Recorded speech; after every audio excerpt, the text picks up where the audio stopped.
북유럽 신화 다섯 번째 이야기. 시인의 꿀술. 시인은 어디에서 생겨났는지 궁금하지 않은가? 우리가 평소 부르는 노래와 남들에게 들려주는 이야기는 어디에서 온 걸까? 위대하고 현명하고 아름다운 꿈을 꾼 뒤 그 꿈을 시의 형태로 세상에 전해서 해가 뜨고 지는 한, 달이 차고 이지러지는 한 계속해서 불리고 끝없이 회자되는 이유를 생각해 본 적이 있는가? 왜 어떤 사람들은 아름다운 노래와 시와 이야기를 만들어내고 어떤 사람들은 그러지 못하는지 궁금하게 여긴 적이 있는가? 이건 매우 긴 이야기인데다 누구에게도 득이 되지 않는 이야기다. 살인과 사기와 거짓말과 어리석음과 유혹과 추적이 다 포함되어 있는 이야기이기도 하다. 귀 기울여 들어보기 바란다. 이 이야기는 세상이 생겨난 직후에 벌어진 신들 간의 전쟁에서 시작된다. 바니르 신족과 싸운 에시르 신족은 호전적인 전투와 정복의 신들이다. 바니르 신족은 그보다 온화한 형제 자매 같은 신과 여신들로 토양을 비옥하게 하고 식물을 성장시켰지만 싸우는 능력도 그에 못지않게 뛰어났다. 바니르 신족과 에시르 신족은 매우 훌륭한 호적수들이었다. 어느 쪽도 전쟁에서 이길 수가 없었다. 무엇보다 그들은 싸우는 동안 서로가 상대방을 필요로 한다는 사실을 깨닫게 되었다. 전투가 끝난 뒤에 벌어지는 연회에 먹을 걸 공급해주는 훌륭한 밭과 농장이 없다면 용감한 전투를 치러도 즐거움을 얻을 수 없기 때문이다.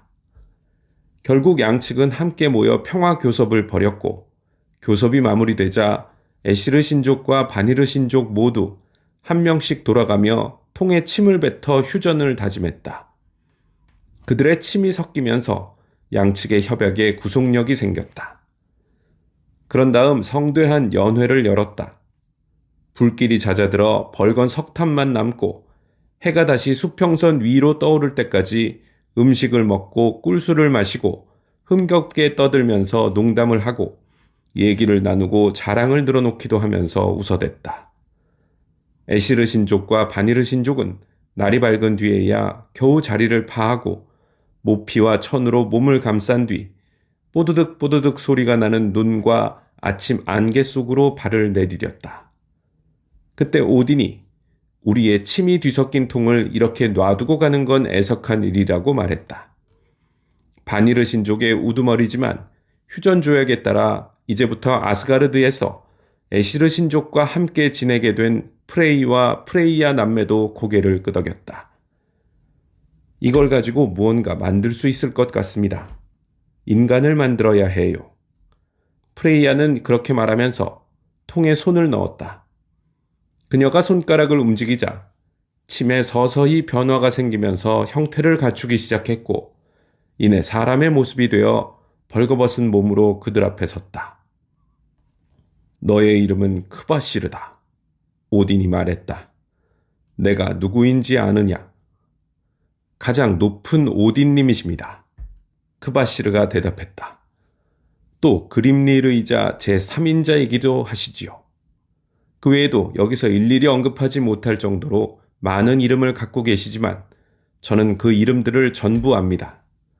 그리고 거기에 어울리는 시와 노래와 구호들도 알고 있지요. 에시르 신족과 바니르 신족의 결합으로 만들어진 크바시르는 신들 중에서 가장 현명했다. 그는 머리와 가슴을 하나로 합친 존재였다. 신들은 누가 먼저 그에게 질문을 던질지 그 차례를 놓고 서로 다투기도 했고 크바시르는 그런 질문들에 언제나 현명한 답을 내놓았다. 그는 주변을 날카롭게 관찰했고 자기가 본 걸 정확하게 해석했다. 크바시르는 신들을 돌아보며 이렇게 말했다. 나는 지금부터 여행을 떠나겠습니다. 9개의 세상을 모두 둘러보고 미드가르드에도 가볼 생각입니다.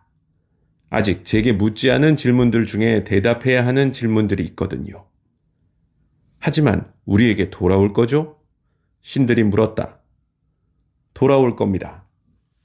어쨌든 언젠가는 풀어야만 하는 신비의 그물이 존재하니까요. 그게 무언가?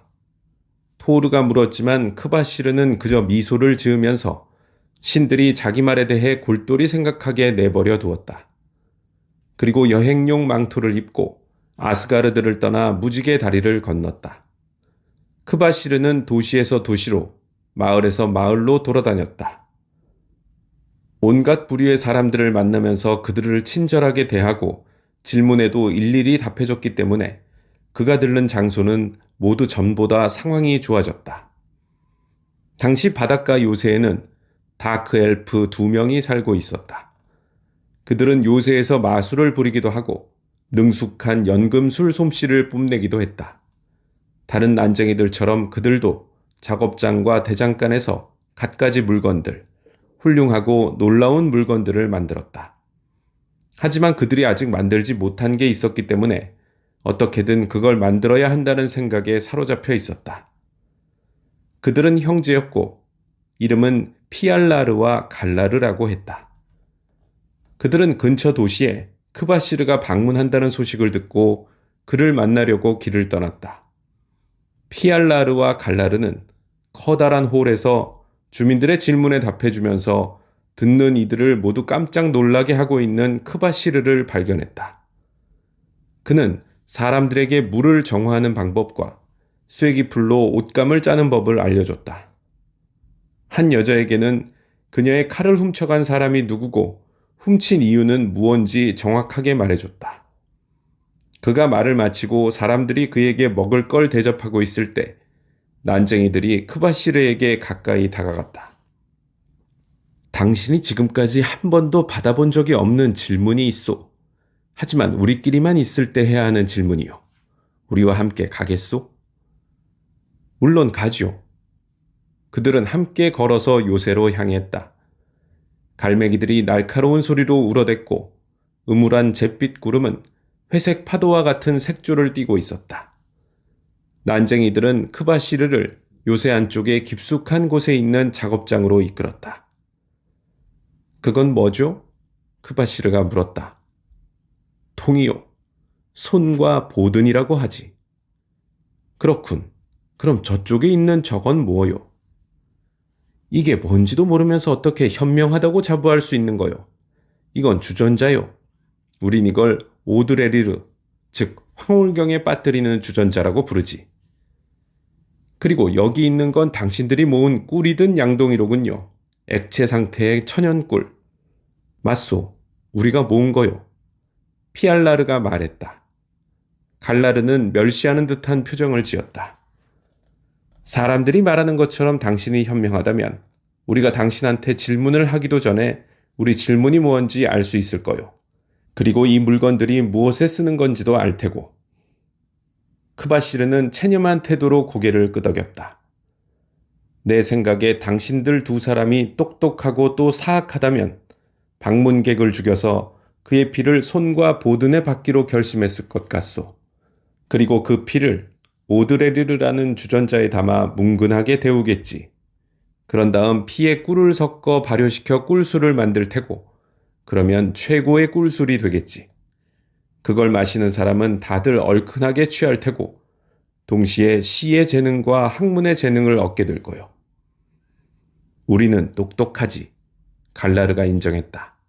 그리고 우리를 사악하다고 생각하는 이들도 있을지 모르고. 그는 이 말과 동시에 크바시르의 목을 베었고 난쟁이들은 크바시르의 발을 묶어 그의 피가 한 방울도 남김없이 다 빠져나올 때까지 통 위쪽의 천장에 매달아 두었다. 그리고 오드레리르라는 주전자에 피와 꿀을 부어서 따뜻하게 데우고 직접 고안한 방법에 따라 다른 재료들도 넣었다. 베리 종류를 넣고 막대기로 저었다. 부글부글 거품이 일었다가 가라앉자 둘은 맛을 보고 싱긋 웃음을 지었다. 그리고 난쟁이 형제들은 자신의 내면에서 지금껏 한 번도 발휘되지 않았던 운문과 시의 재능을 발견했다. 다음날 아침 신들이 이곳을 찾아왔다. 크바시르, 그가 마지막으로 목격된 게 너희와 같이 있는 모습이었다. 신들이 말했다. 네, 맞습니다. 난쟁이들이 대답했다. 그는 우리와 함께 돌아왔습니다만 우리가 어리석고 지혜가 부족한 난쟁이라는 사실을 알고는 그만 자신의 넘치는 지식에 질식하고 말았습니다. 그에게 질문이라도 던질 수 있었으면 좋았을 텐데 말입니다. 그가 죽었다는 말이냐? 네. 피알라르와 갈라르가 대답했다.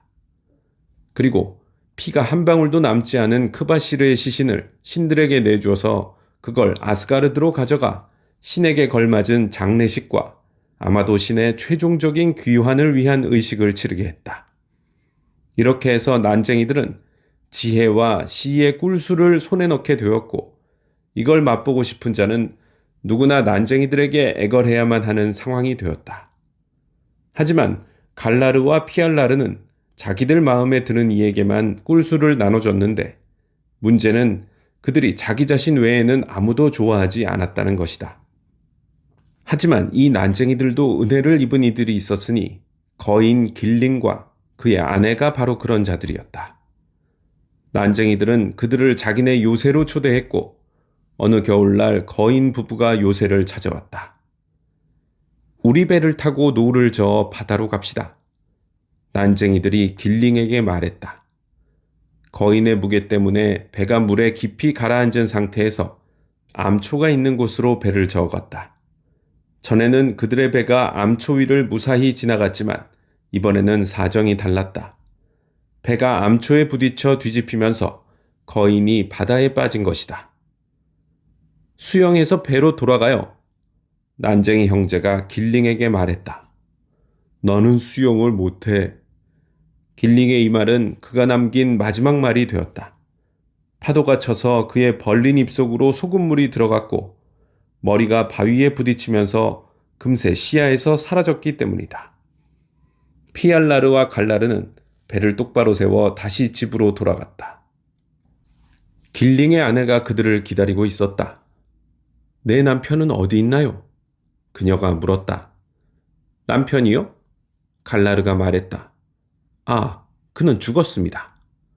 물에 빠져 죽었죠. 피알라르가 이해를 돕기 위해 덧붙였다.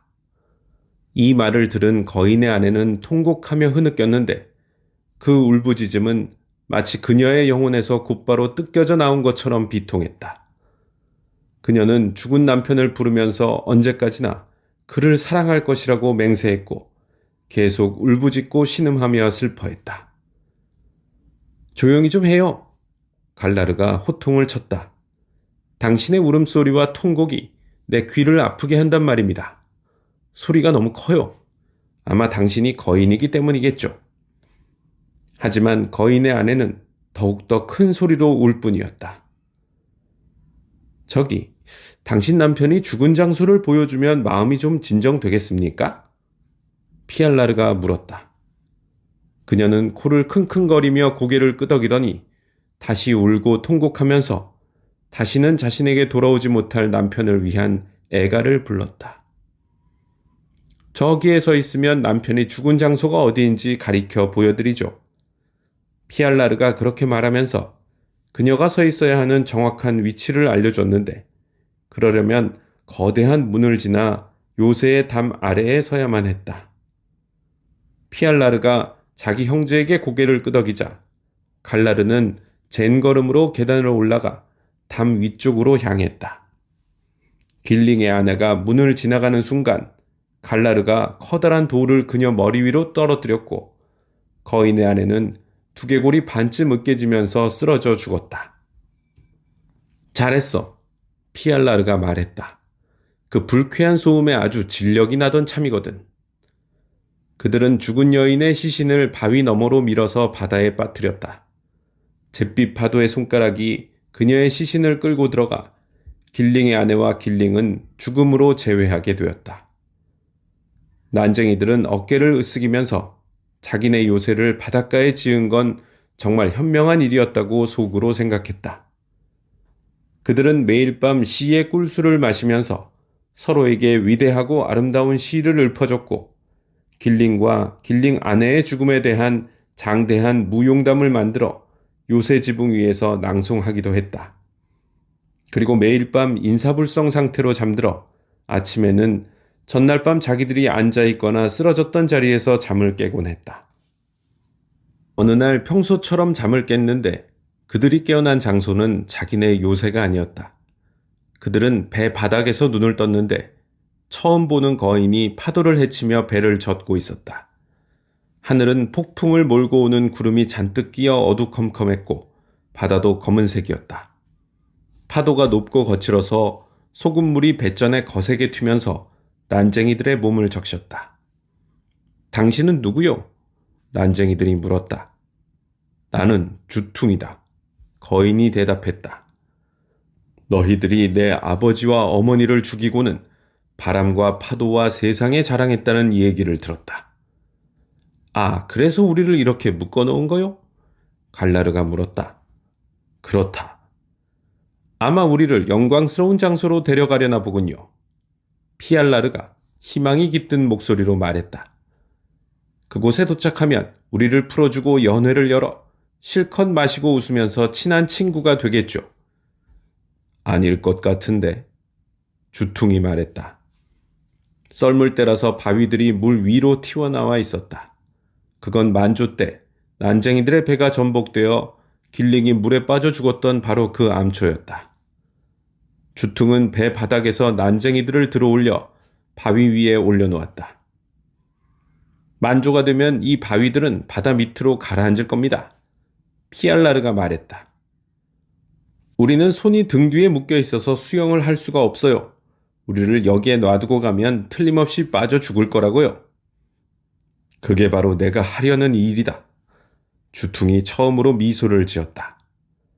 내가 여기 니놈들 배에 앉아 있는 동안 너희는 빠져 죽겠지. 바다가 너희 둘을 데려가는 모습을 지켜볼 거다. 그리고 요툰헤임에 있는 집으로 돌아가서 동생 바우기와 딸 굿로드에게 너희들이 어떻게 죽었는지 말해줘야지. 그러면 내 어머니와 아버지의 원수를 제대로 갚은 것에 다들 만족스러워할 거야. 바닷물이 차오르기 시작했다. 물이 난쟁이들의 발을 덮었고 머지않아 배꼽까지 올라왔다.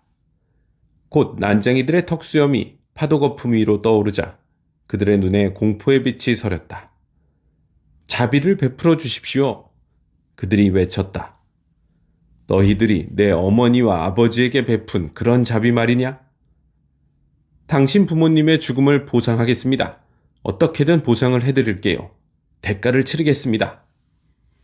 너희 난쟁이들이 내 부모님의 죽음을 보상할 수 있는 무언가를 가지고 있다고는 생각되지 않는구나. 나는 부유한 거인이다. 산속에 있는 내 요새에 가면 수많은 하인들이 있고 생각할 수 있는 부란 부는 다 누리고 있지. 금도 보석도 있고 칼을 1000개나 만들 수 있는 철도 있어. 난 강력한 마법의 대가이기도 하다. 내가 가지고 있지 않은 것 중에 너희가 줄 수 있는 게 뭐가 있지? 난쟁이들은 아무 말도 하지 못했다. 파도는 계속해서 높아지고 있었다. 우리에겐 꿀술이 있습니다. 시의 꿀술이요. 바닷물이 입술에 닿기 시작하자 갈라르가 다급하게 짓거렸다. 신들 가운데 가장 현명한 크바시르의 피로 만든 겁니다. 피알라르도 소리쳤다. 통 2개와 주전자 하나에 가득 들어있어요. 전 세계에서 우리 외에는 아무도 마셔보지 못한 겁니다. 주퉁은 머리를 긁적였다. 생각 좀 해봐야겠군. 곰곰이 생각해봐야 해. 사색이 필요한 문제야. 제발 생각은 그만하세요. 생각하는 동안 빠져 죽겠어요. 피알라르가 포효하는 파도 너머에서 간절하게 외쳤다. 조수가 계속 상승하고 있었다. 파도가 난쟁이들의 머리 위까지 철썩였고 그들은 어떻게든 공기를 삼키려고 애썼다. 거인 주퉁이 마침내 손을 뻗어 파도 속에 잠긴 피알라르를 먼저 끌어올리고 그 다음에 갈라르를 끌어올릴 때쯤에는 난쟁이들의 눈이 공포로 휘둥그레져 있었다. 시인의 꿀술 정도면 괜찮은 보상이 될 것 같군. 다른 것들도 몇 가지 덤으로 얹어준다면 적정한 대가가 될 텐데. 너희 난쟁이들에게는 분명히 덤으로 얹어줄 만한 게 있겠지. 그러면 너희 목숨을 살려주마. 주퉁은 아직 흠뻑 젖은 채로 묶여있는 난쟁이들을 배 바닥에 던졌고 그들은 수염이 난 한 쌍의 바닷가재처럼 불편하게 몸을 꼼지락거렸다. 주퉁은 다시 해변을 향해 노를 저었다. 주퉁은 난쟁이들이 크바시르의 피로 만든 꿀술을 받았다. 그리고 그들이 건네준 다른 물건들도 받아 챙겨서 그곳을 떠났다. 이런 것들을 다 고려해도 어쨌든 난쟁이들은 목숨을 건졌으니 행복한 결말인 셈이다. 피알라르와 갈라르는 요새를 지나는 사람들에게 주퉁이 자기들을 얼마나 학대했는지 얘기했다. 다음번에 물건을 거래하러 장터에 갔을 때도 그 얘기를 했고, 까마귀들이 가까이 날아왔을 때도 이야기했다. 오딘이 아스가르드의 높은 옥좌에 앉아 있으면 까마귀 후긴과 무니는 세계 곳곳을 돌아다니면서 보고 들은 이야기들을 오딘의 귀에 속삭여준다. 주퉁의 꿀술 이야기를 들은 오딘의 한쪽 눈이 번뜩 빛을 발했다. 이 이야기를 들은 사람들은 시의 꿀술을 난쟁이들의 배라고 불렀다. 바다에 빠져 죽을 뻔했던 피알라르와 갈라르가 암초를 벗어나 안전하게 집으로 돌아올 수 있게 해줬기 때문이다. 또 주퉁의 꿀술이라고 하기도 하고 오드레리르나 보든 또는 손의 액체라고 부르기도 했다. 오딘은 까마귀들이 들려주는 이야기에 귀를 기울였다. 그리고 망토와 모자를 가져오라고 시켰다. 그는 신들을 불러 그들의 능력으로 만들 수 있는 가장 커다란 나무통 3개를 준비해 아스가르드 입구에서 기다리라고 한 다음 이제 세상을 돌아다닐 예정인데 시간이 좀 걸릴지도 모르겠다고 말했다. 2가지 물건을 가져갈 예정이요. 오딘이 말했다. 칼날을 날카롭게 갈기 위한 숫돌이 필요한데 여기 아주 훌륭한 숫돌을 준비했소. 그리고 라티라는 나사송곳, 즉 청공기가 필요하오. 라티는 청공기라는 뜻인데 이건 신들이 가지고 있는 가장 좋은 청공기였다. 아주 깊숙이까지 구멍을 뚫을 수 있고 아무리 단단한 바위라도 다 뚫을 수 있었다. 오딘은 숫돌을 허공에 던졌다가 다시 받아서 청공기와 함께 주머니에 집어넣고는 길을 떠났다. 그가 뭘 하려는 건지 궁금한데 토르가 말했다. 크바시르라면 알았을 텐데 그는 뭐든지 다 알았잖아. 프리그가 말을 받았다. 크바시르는 죽었잖아. 로키가 말했다. 나는 최고신이 어딜 가는 건지 왜 길을 떠나는지 전혀 신경 쓰이지 않아. 최고신이 말한 나무통 만드는 거나 도우러 가야겠어. 토르가 말했다. 주퉁은 귀한 꿀술을 자기 딸 군로드에게 주면서 거인 나라의 심장부인 흐닛뷰르그라는 산속에 보관하고 잘 지키게 했다. 하지만 오딘은 그 산으로 바로 가지 않았다. 대신 주퉁의 동생 바우기가 소유한 농지로 향했다. 때는 봄날이었고 들판에는 베어서 건초를 만들어야 하는 풀이 높게 자라 있었다. 바우기에게는 자기처럼 거인인 노예가 9명 있었는데 그들은 작은 나무만큼이나 큰 거대한 낫으로 풀을 베고 있었다. 오딘은 그들이 일하는 모습을 바라봤다. 해가 하늘 꼭대기에 다다를 즈음 그들이 식사를 하려고 일손을 멈추자 오딘이 한가롭게 그들에게 다가가 이렇게 말했다. 당신들이 일하는 모습을 지켜봤소이다. 그런데 당신네 주인은 왜 그렇게 무딘 낫으로 풀을 베게 하는 거요? 우리 날은 무디지 않아요. 일꾼 한 명이 말했다. 왜 그런 말을 하는 거요? 다른 일꾼이 물었다. 우리가 쓰는 낫의 날은 다른 어떤 낫보다도 날카로운데. 진짜 날카롭게 잘 갈린 날로 무엇을 할 수 있는지 보여주겠소. 오딘은 주머니에서 숫돌을 꺼내더니 거인들이 쓰는 낫을 하나씩 받아서 모든 날이 햇빛을 받아 눈부시게 반짝일 때까지 갈아줬다. 거인들은 그의 주위에 어색하게 둘러서서 오딘이 일하는 모습을 지켜보았다. 자, 이제 한번 시험해 보시오. 거인 노예들은 날을 새로 간 낫으로 초원의 풀을 슥슥 베어보더니 깜짝 놀라 기쁨의 환성을 질렀다. 날이 너무 날카로워서 힘을 전혀 들이지 않고도 풀이 베었다. 가장 굵은 입자루를 자를 때도 아무런 저항이 느껴지지 않을 정도였다. 정말 대단하군. 그들이 오딘에게 말했다. 당신 숫돌을 우리한테 팔지 않겠소? 이걸 팔라고요? 절대 안 팔 겁니다. 그보다 좀 더 공정하고 재미있는 방법을 써봅시다. 모두 이리로 오시오. 다 함께 둘러서서 자기 낯을 꽉 쥐는 겁니다. 더 가까이 서봐요. 더 가까이 서는 건 불가능해요. 거인 노예 한 명이 말했다. 낯이 너무 날카롭다고요. 당신 참 똑똑하군요. 오딘은 그렇게 말하면서 숫돌을 높이 치켜들었다. 규칙은 이렇습니다. 이 숫돌을 잡는 사람이 혼자서 숫돌을 독차지하는 겁니다. 그 말과 동시에 그는 숫돌을 공중으로 휙 던졌다. 공중에 떠올랐던 숫돌이 다시 바닥을 향해 떨어지는 순간 9명의 거인은 자기가 쥐고 있는 낫에는 주의를 기울이지 않은 채 빈손을 쭉 뻗으면서 숫돌을 향해 뛰어올랐다. 그들이 뛰어올라 손을 뻗자 낫이 햇살에 번뜩였다. 햇빛 속에서 진홍색 피가 튀고 솟구치면서 노예들의 몸이 구겨지고 경련하더니 이윽고 한 명씩 갓 뺀 풀 위로 쓰러졌다. 오딘은 거인들의 시신을 넘어 신들의 숫돌을 되찾아서는 다시 자기 주머니에 넣었다. 노예 9명 모두 동료의 낫에 목이 베어 죽었다. 오딘은 주퉁의 동생 바우기의 집을 찾아가서 하룻밤만 묵게 해달라고 부탁했다. 저는 볼베르크라고 합니다. 오딘이 말했다. 볼베르크라, 음울한 이름이로군. 끔찍한 일을 하는 일꾼이라는 뜻이잖아.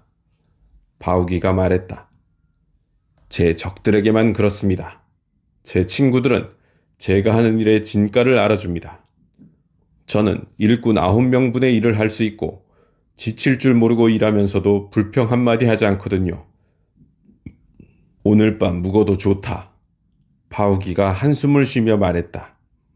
하지만 자네는 하필 아주 불운한 날을 택해서 이 집에 찾아왔어. 어제만 해도 나는 많은 밭을 소유하고 있고 또 곡식을 키우고 추수하고 노동하고 집을 지을 9명의 노예를 둔 부자였지. 그런데 오늘 밤에 나는 여전히 밭과 가축은 갖고 있지만 내 하인들은 모두 죽었다네. 서로서로 죽여버렸지. 왜 그랬는지는 모르겠지만. 정말 불운한 날이로군요. 볼베르크로 변장한 오딘이 말했다. 다른 일꾼을 구할 수는 없습니까? 올해는 힘들어. 바우기가 한숨을 쉬었다. 벌써 봄이자는가. 괜찮은 일꾼들은 이미 우리 형 주퉁을 위해 일하고 있기 때문에 여기로 와줄 사람이 충분치 않아. 우리 집에 와서 잠잘 곳과 환대를 청한 사람은 자네가 몇 년 만에 처음일세.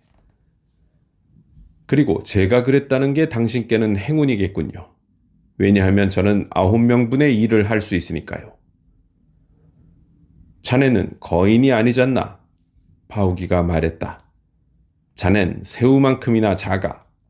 그런 자네가 9명은 고사하고 하인 1명 몫의 일이라도 해낼 수 있을까? 제가 당신 일꾼 9명분의 일을 하지 못한다면 제게 품삯을 한 푼도 안 주셔도 됩니다. 하지만 만약 제가 해낸다면 멀리 떨어진 곳에 사는 사람들도 당신 형 주퉁이 가진 특별한 꿀술에 대한 이야기를 들었습니다. 그걸 마시는 사람은 누구나 시인의 재능을 얻을 수 있다고 하더군요. 그건 사실이네. 우리가 젊었을 때 주퉁은 절대 시인이 아니었거든. 내가 우리 가족의 시인이었지. 그런데 난쟁이들의 꿀술을 갖고 온 뒤부터 형은 시인이자 몽상가가 되었다네. 제가 당신을 위해 일하면서 당신을 위해 곡식을 키우고 집을 짓고 추수를 한다면, 그리고 죽은 하인들이 하던 일을 모두 해낸다면 당신 형 주퉁의 꿀술을 맛보고 싶습니다. 하지만 바우기가 이 말을 찌푸렸다. 그건 내가 줄 수 있는 게 아니야. 그건 주퉁 거라고. 안 됐군요. 그렇다면 부디 올해 추수를 할 수 있도록 행운이 깃들길 빌겠습니다. 잠깐만. 그건 내게 아니라고. 하지만 자네가 말한 대로 일을 해낼 수 있다면 자네와 함께 우리 형 주퉁을 만나러 가겠네. 그리고 자네가 그의 꿀술을 맛볼 수 있게 최선을 다해 도와주겠어. 그럼 약속한 겁니다. 볼베르크가 말했다. 볼베르크보다 더 열심히 일하는 일꾼은 없었다. 그는 일꾼 9명이 아니라 20명보다 더 열심히 경지를 갈았다. 혼자서 가축들을 돌보고 혼자서 곡식을 추수했다. 그가 열심히 농사를 짓자 땅이 그에게 1000배로 갚아주었다. 겨울의 첫 번째 안개가 산에서 내려오자 바우기가 말했다. 볼베르크, 자네는 이름을 잘못 지은 게 분명해. 이렇게 남에게 도움이 되는 일만 하니까 말이야. 제가 일꾼 9명분의 일을 해냈습니까? 해냈지. 그리고 거기에 9명분의 일을 더했고. 그렇다면 제가 주퉁의 꿀술을 맛볼 수 있게 도와주시겠습니까? 도와주고 말고.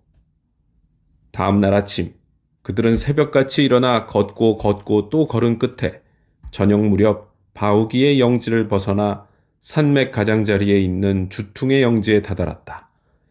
그리고 해걸음에 주퉁의 거대한 저택에 도착했다. 안녕하세요, 주퉁 형님. 바우기가 말했다. 이쪽은 여름 동안 저를 위해 일해준 일꾼이자 제 친구인 볼베르크입니다.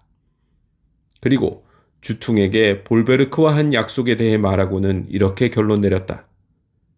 그래서 그가 시의 꿀술을 맛볼 수 있게 해달라고 형님께 부탁드려야 하는 상황입니다. 주퉁의 눈은 얼음 조각 같았다. 안 돼. 그는 딱 잘라 거절했다. 안 되나요? 바우기가 말했다. 안 돼. 그 꿀술은 한 방울도 못 준다. 난 술을 보든과 손이라는 통과 오드레리르라는 주전자에 안전하게 보관해뒀어. 그 통들은 흔히 벼르그 산속 깊숙한 곳에 있는데 내 명령이 있어야만 열 수 있지. 내 딸 굿로드가 지키고 있다. 너의 하인은 절대 술맛을 볼 수 없어. 너도 마찬가지고. 하지만 그건 우리 부모님의 죽음의 대가로 받은 피해 보상이지 않습니까? 그러니 여기 있는 볼베르크에게 제가 정직한 거인이라는 걸 증명하기 위해 아주 약간이라도 얻을 자격이 있지 않을까요? 아니, 너에게는 자격이 없어. 그들은 주퉁의 집을 떠났다. 바우기는 암담한 기분이었다. 그는 어깨를 잔뜩 구부리고 입술은 축 늘어뜨린 채 터덜터덜 걸었다. 그리고 몇 걸음마다 한 번씩 볼베르크에게 사과했다. 우리 형이 이렇게 부당하게 굴 줄은 몰랐네. 그의 처사는 정말 부당합니다. 볼베르크로 변장한 오딘이 말했다. 하지만 앞으로는 그가 그렇게 고귀하고 힘센 척하지 못하도록 당신과 제가 그를 약간 속일 수도 있을 것 같군요. 그러면 다음부터는 동생 말에도 귀를 기울이겠죠. 그것도 가능한 일이지. 거인 바우기는 그렇게 말하면서 아까보다 조금 똑바로 몸을 일으켰다. 축 처졌던 그의 입가도 어느새 팽팽해져서 미소와 비슷한 표정을 짓고 있었다. 우리가 어떻게 하면 되겠나? 먼저 저 높고 거대한 흔히 벼르그 산에 올라가야 합니다. 그들은 함께 흔히 벼르그 산에 올랐다. 거인이 앞장서고 그에 비하면 인형 크기에 가까운 볼베르크가 뒤를 따랐는데 체구는 작아도 절대 거인에게 뒤처지는 법이 없었다. 그들은 산꼭대기 높은 곳에 이를 때까지 사냥과 염소가 만들어 놓은 좁은 길을 기어오르고 바위를 타넘었다. 지난 겨울부터 녹지 않은 얼음 위로 첫눈이 내려 쌓여 있었다. 그들은 산을 휘감아 도는 휘파람 같은 바람소리, 저 아래쪽에서 우짖는 새 소리를 들었다. 그리고 그들의 귀에는 또 다른 소리도 들렸다. 그건 인간의 목소리와 비슷한 소리였다.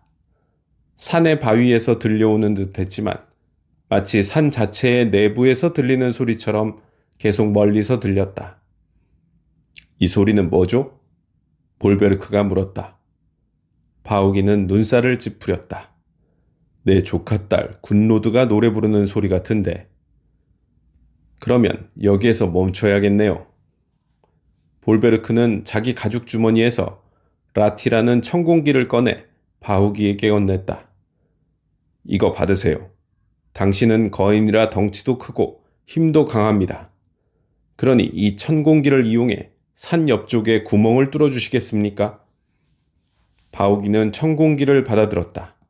그리고 산등성이에 대고 비틀기 시작했다.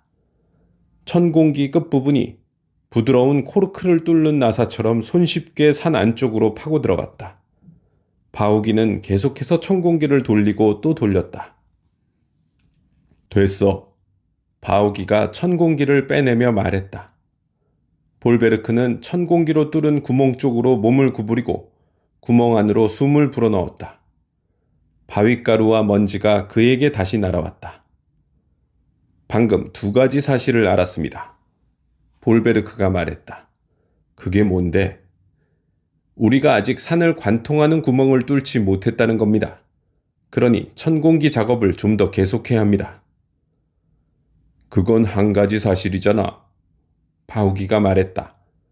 하지만 볼베르크는 얼음같이 찬 바람이 그들의 온몸을 핥히고 움켜잡는 그 높은 산등성이에서 더 이상 아무 말도 하려고 하지 않았다. 바우기는 라티라는 천공기를 다시 구멍에 집어넣고 다시 한번 돌리기 시작했다. 바우기가 구멍에서 다시 천공기를 꺼냈을 때는 날이 어두워지고 있었다. 산 내부까지 구멍이 뚫렸어. 바우기가 말했다. 볼베르크는 아무 말도 하지 않았지만 그가 구멍에 부드럽게 숨을 불어넣자 이번에는 바위 조각이 안쪽으로 날아가는 게 보였다. 그가 구멍에 숨을 불어넣고 있는 동안 무언가가 자기 뒤쪽으로 다가오는 걸 느꼈다. 볼베르크가 얼른 변신을 시도했다. 그가 뱀으로 변신한 순간 조금 전까지 그의 머리가 있던 자리에 날카로운 천공기가 박혔다. 당신이 나한테 거짓말을 했을 때 알게 된 두 번째 사실은 뱀은 천공기를 무기처럼 들고 깜짝 놀란 얼굴로 서 있는 바우기에게 슉슉거리는 소리로 말했다. 당신이 날 배신할 거라는 거지. 뱀이 꼬리를 가볍게 튀기면서 산비탈의 구멍 안으로 사라졌다. 바우기는 천공기로 다시 바위를 내리쳤지만 뱀은 이미 사라진 뒤였다. 그는 화를 내며 천공기를 내던졌다. 천공기가 아래쪽 바위에 떨어져 부딪히는 소리가 들렸다. 바우기는 잠시 형의 저택으로 가서 자신이 강력한 마법사를 흔히 벼르그산에 데려가고 심지어 산 안쪽으로 들어가도록 도와줬다는 사실을 털어놓을까 생각했다. 그리고 주퉁이 이 소식에 어떤 반응을 보일지 상상해 보았다. 바우기의 어깨가 축 처지고 입술도 아래로 늘어졌다. 그는 산을 내려가 자신의 난로와 홀이 있는 집으로 터덜터덜 걸어갔다. 앞으로 형의 신변이나 형의 소중한 꿀술에 무슨 일이 생기건 자기와는 상관없는 일이라 스스로 세뇌하며 볼베르크는 뱀의 모습으로 산에 뚫린 구멍 안으로 미끄러져 들어가 구멍이 끝날 때까지 기어갔다.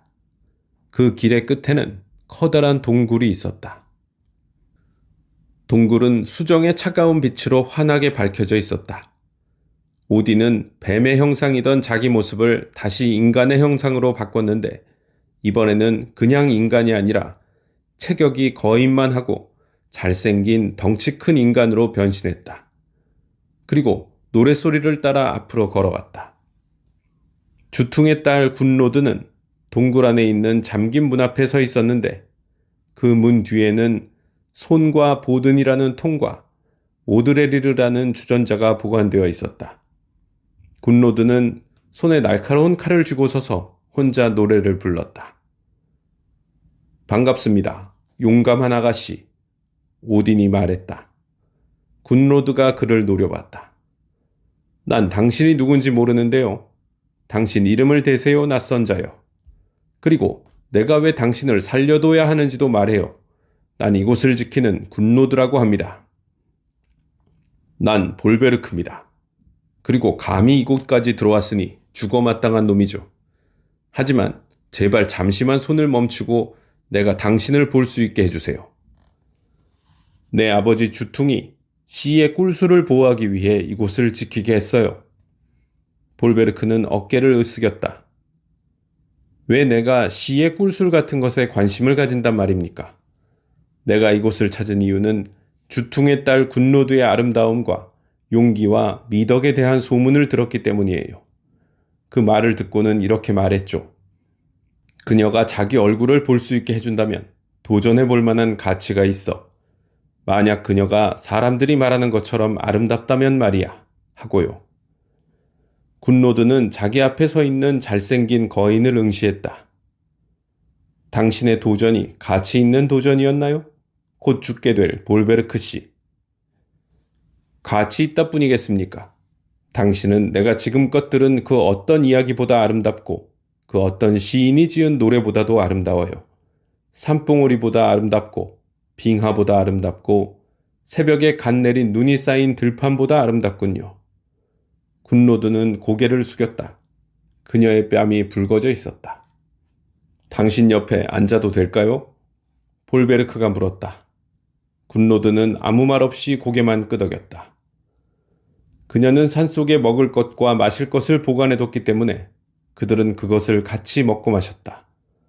음식을 다 먹은 뒤에는 어둠 속에서 부드럽게 입을 맞췄다. 입술을 뗀 볼베르크가 슬픈 목소리로 말했다. 손이라는 통에 들어있는 꿀술을 한 모금만 맛볼 수 있다면 정말 좋겠어요. 그러면 당신의 눈을 찬양하는 진짜 노래를 만들 수 있을 텐데 말이에요. 그렇게 되면 누구든 아름다움에 대해 노래하고 싶을 때 그 노래를 부르게 될 것 아니겠어요?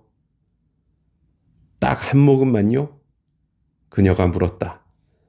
아무도 알아차리지 못할 정도로 조금이면 돼요. 하지만 서두를 필요는 없어요. 그것보다 당신이 더 중요하니까. 당신이 나에게 얼마나 소중한 존재인지 보여주겠어요. 그러고는 그녀를 자기 쪽으로 당겼다. 그들은 어둠 속에서 사랑을 나눴다. 일을 마치고 한데 뒤엉켜서 벌거벗은 피부로 상대의 피부를 느끼고 애정이 담긴 말들을 속삭이던 중에 갑자기 볼베르크가 슬픈 한숨을 내쉬었다. 무슨 문제 있나요? 군로드가 물었다. 당신의 입술에 대해 노래할 수 있는 능력이 있다면 얼마나 좋을까 해서요. 얼마나 부드러운지, 다른 여자들의 입술보다 얼마나 더 근사한지 말이에요. 아주 훌륭한 노래가 될 거라고 생각해요. 그거 정말 안타까운 일이군요. 군로드도 동의했다. 내 입술이 아주 매력적이긴 하죠. 그게 내 외모에서 가장 훌륭한 부분이란 생각도 자주 해요. 그럴지도 모르죠. 하지만 당신에게는 완벽한 부분이 너무 많아서 최고를 고르기가 너무 어려워요. 보든이라는 통에 담긴 술을 아주 조금만 마실 수 있다면 시적 영감이 내 영혼에 스며들어서 당신 입술에 대한 시, 늑대가 해를 먹어치울 때까지 사람들이 계속 낭송할 만한 시를 지을 수 있을 텐데 말이에요. 아주 조금만 마셔야 해요.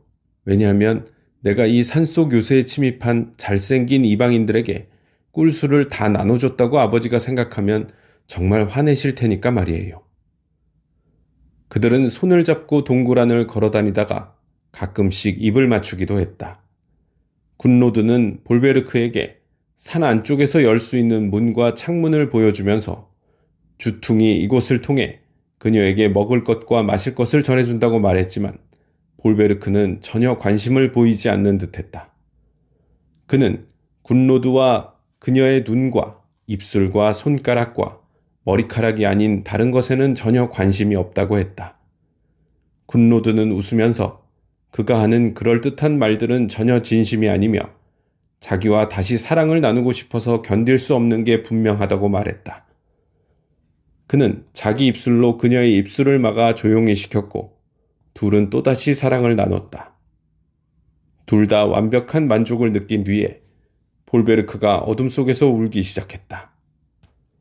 왜 그래요, 내 사랑? 군로드가 물었다. 날 죽여요. 볼베르크가 흐느껴 울면서 말했다. 당장 죽여요. 난 당신의 머리카락과 피부와 목소리와 손가락 감촉의 완벽함에 대한 시를 영영 짓지 못할 테니까요. 당신의 아름다움을 묘사한다는 건 나로선 불가능한 일이에요. 그런 시를 짓는다는 건 절대 쉬운 일이 아닐 거라고 생각해요. 하지만 불가능하다고 생각하진 않아요. 어쩌면, 네? 어쩌면 오드레리르 주전자에 든 술을 아주 조금만 마시면 후대를 위해 당신의 아름다움을 묘사할 수 있는 서정적인 능력이 생길지도 모르죠. 그가 이런 제안을 하는 사이에 흐느낌도 점점 멎어들었다. 네, 어쩌면 그럴지도 몰라요. 하지만 아주 조금만 마셔야 해요. 나에게 주전자를 보여줘요. 그러면 내가 얼마나 조금만 마실지 보여줄게요. 굿로드는 잠겨있던 문을 열었고 곧 그녀와 볼베르크는 주전자와 2개의 통을 마주하게 되었다. 시의 꿀술 냄새가 공기 중에 진하게 감돌고 있었다. 아주 조금만 마셔야 해요. 굿로드가 말했다. 대대로 전해질 나에 대한 시 3편을 지을 수 있을 정도로만요. 물론이죠, 내 사랑. 볼베르크는 어둠 속에서 씩 웃었다. 만약 굿로드가 이 순간 그의 표정을 봤다면 무언가 잘못됐다는 걸 깨달았을 것이다. 그는 단 한 모금 만에 오드레리르 주전자에 들어있던 술을 전부 마셔버렸다. 2번째 모금으로는 보든이라는 통을 바닥냈다. 3번째 모금을 마시자 손이라는 통이 텅 비었다.